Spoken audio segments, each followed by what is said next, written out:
Welcome back to our ISO 9001 Explained series. In the last episode, we looked at clause 5.1, leadership and commitment, where we saw the quality management system isn't owned by the quality manager, it's owned by top management. Today we're moving on to clause 5.2, the quality policy. Now, if you've ever walked around an organisation and seen a framed quality policy hanging on the wall, you might have wondered, does anybody actually read that? Unfortunately, in many organisations, probably not, and that's a shame. Because the quality policy is supposed to be much more than a document created to satisfy an auditor. It should explain what the organisation is trying to achieve, what it's committed to, and provide direction for everyone who works there. In today's video, we'll look at what ISO 9001 actually requires, what it means in plain English, and some of the common mistakes organisations make and what auditors will be looking for. So let's get started. Clause 5.2, quality policy. The opening sentence simply tells us that top management must establish, implement, and maintain a quality policy. The next requirements explain what the policy needs to include. So clause 5.2.1, establishing the quality policy. Clause 5.2.1 is then broken down into three individual requirements, so let's take a look at each one. 5.2.1a, your quality policy shouldn't be copied from another company. It shouldn't be downloaded from the internet, and it definitely shouldn't be so generic that it could belong to almost any organisation. ISO is saying the policy should reflect your organisation. So what do you do? Who are your customers? What you're trying to achieve. If you're a precision engineering company, your policy should sound very different to someone like a software development or a care provider. It should reflect your business and it should support the direction you're heading in. A practical example, imagine two companies. One manufactures aerospace components, the other provides office cleaning services. If both companies have almost identical quality policies apart from the company name, something probably isn't right. Their risks, customers and objectives are completely different. A common mistake is probably the biggest mistake I see in organisations is copying a quality policy from a template without adapting it to their own business. The wording sounds impressive, but it doesn't actually describe the organisation. An audit insight. One of the first things I do during an audit is read the quality policy before I walk around the business. Then I ask myself, does what I'm seeing actually reflect what this policy says? If the policy talks about innovation, but nobody can give an example of innovation, or it talks about customer focus while customer complaints are ignored, there's a disconnect. 5.2.1b. This is all about commitment. Your quality policy should make it clear that the organisation is committed to meeting customer requirements along with any legal or regulatory requirements that apply.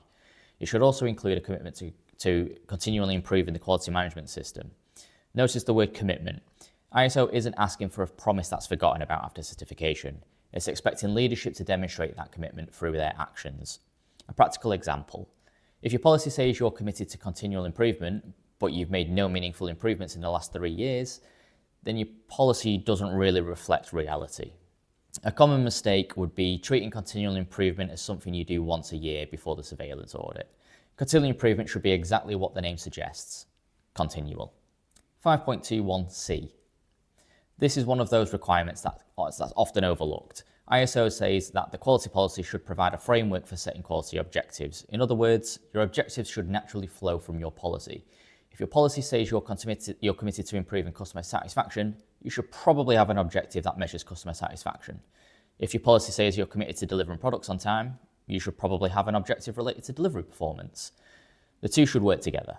A common mistake. So having a quality policy that talks about one thing while the organisation's objectives measure something completely different. An audit insight. So when I'm auditing, I'll often compare the quality policy with the quality objectives. I'm looking for a clear connection between the two. If I can't see one, I'll usually ask how those objectives were chosen. Clause 5.2.2. Communicating the quality policy. Writing a good quality policy is only half the job. People also need to know it exists. ISO expects the policy to be available, maintained as documented information and communicated through the organisation, and it should also be available to relevant interested parties where appropriate. Now that doesn't necessarily mean every employee should be able to recite it word for word. Personally, I don't think that's the intention of the standard. What matters is that people understand what the policy is trying to achieve and how their work contributes to it. A practical example. If I ask someone on the shop floor, what's your company's quality policy? I wouldn't expect them to quote it perfectly, but I would expect them to understand things like, we focus on meeting customer requirements, we're always looking to improve, we aim to deliver quality work first time. That's evidence that the message has been communicated effectively. A common mistake is putting the quality policy on the wall during certification and then never mentioning it again. A document on the wall doesn't automatically mean it's understood. An audit insight. When I speak to employees, I'm not testing their memory. I'm trying to understand whether the organisation's quality culture matches what the policy says. If the policy talks about customer satisfaction and continual improvement, do employees understand those ideas? That's much more valuable than memorising a paragraph. So what should you take away from clause 5.2? Firstly, your quality policy should reflect your organisation, not someone else's template. Secondly, it should include genuine commitments that leadership intends to fulfil. And thirdly, it should provide the foundation for your quality objectives. And finally, the quality policy only has value if people understand it and leadership lives by it. That brings us to the end of clause 5.2, quality policy. Hopefully you can now see that this clause is about much more than creating a document for the auditor. A good quality policy should influence decisions, guide objectives, and reinforce the organisation's commitment to quality every single day. In the next episode, we'll look at clause 5.3, organisational roles, responsibilities and authorities, where we'll explore why clearly defining who does what is essential for an effective quality management system. If you found this video useful, give it a like, subscribe if you're following the series, and let me know in the comments, when was the last time you actually read your organisation's quality policy? Thanks for watching, and I'll see you in the next one.